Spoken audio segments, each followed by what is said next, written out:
Hey friends, welcome to Vine and Thorn Witch, and another video as part of the beginners playlist little group, which is part of a bunch of questions that I received on suggestions for a beginner witch. So I'm approaching these questions in a way as if I was to give the suggestions to my younger self. I'm not completely comfortable giving suggestions and advice for anyone that I don't know, because everybody has a different practice and where they are is always going to be very unique to themselves. So I find suggestions to be difficult. So to my younger self, this video is focused on power and the empowerment that we can sometimes feel as a witch or in practicing witchcraft. I'm going to try the best I can to explore idealistic, negative, and positive behaviors within the ideology of empowerment within witchcraft. So we all have times in our lives where we are dealing with various energies, good, bad, indifferent, whatever they are. And there are times where we need to overcome insecurities, and we need to bring in the idea that because I'm practicing witchcraft, I feel empowered by it, versus practicing witchcraft feels natural and it feels like it's a strength in me, which is another form of empowerment. So both serve a purpose in our everyday lives.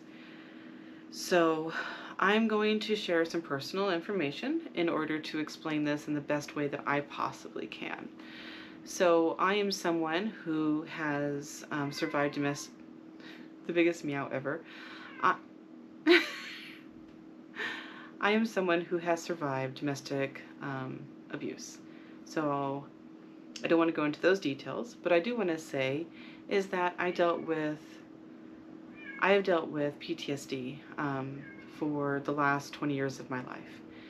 And going into embracing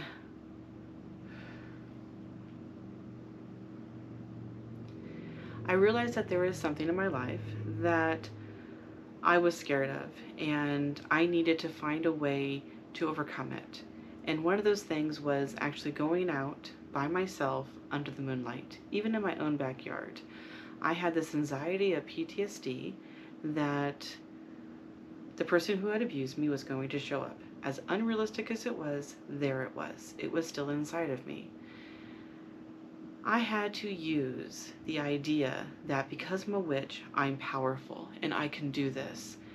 And I would use that in my best efforts to go out under the moon and to allow myself to do what it is that I wanted to do. So I was finding strength and encouragement from the practice in order to do the practice. So there's that. So the other way of dealing with this is understanding how, because I practice witchcraft, when I go to the woods and I see mint, I understand that I can welcome some of this mint into my teas or into whatever it is. If I have a stomach ache, there's mint. I can take some to use for my stomach ache. That is a different kind of power, a power of knowledge and wisdom that comes from being a witch. So there are these two very different things that are within the realm of empowerment that come from being a witchcraft practitioner. When we go into focusing on these two things and we bring them into our everyday real life situations, we begin to understand ourselves better and how we can react and interact with our everyday activities.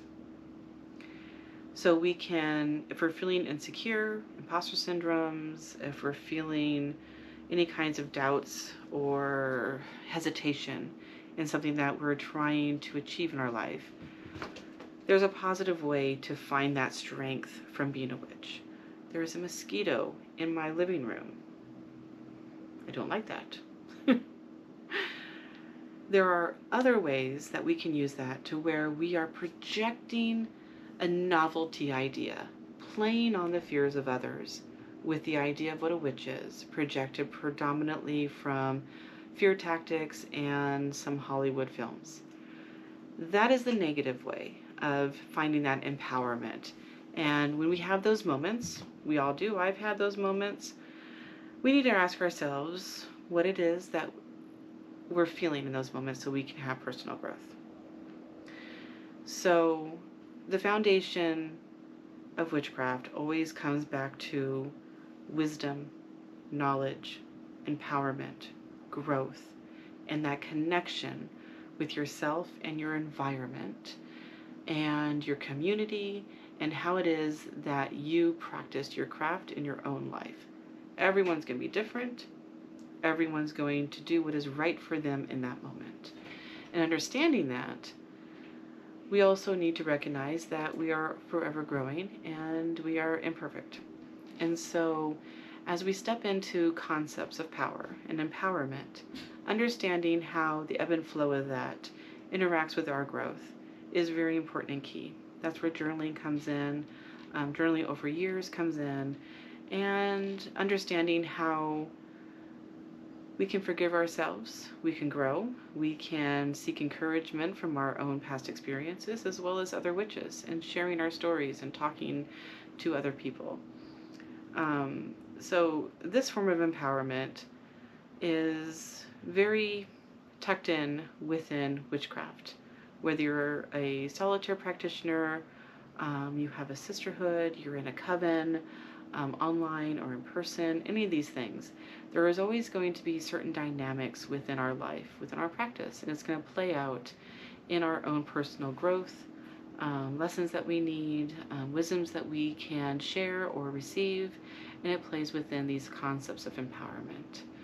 So I just wanted to kind of touch on this because this is part of what is energy and what it is that we're bringing to the table, what it is that we are interacting, reacting, and how we are maturing as witches.